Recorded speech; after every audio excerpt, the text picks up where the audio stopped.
একটা মেয়েকে জিজ্ঞেস করা হয়েছিল বিয়ের আগে আর পরের মধ্যে পার্থক্য কি। তখন সে বলেছিল, বিয়ের আগে ছিলাম বাবার বাড়ির মেয়ে, আর এখন হয়েছে শ্বশুর বাড়ির বৌমা।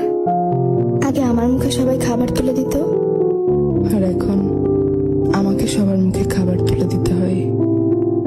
আগে একটু ব্যথা পেলে চিল্লাচিল্লি করে সারা বাড়ি মাথায় তুলে ফেলতাম, আর এখন অনেক ব্যথা পেলেও একটা শব্দ করি না।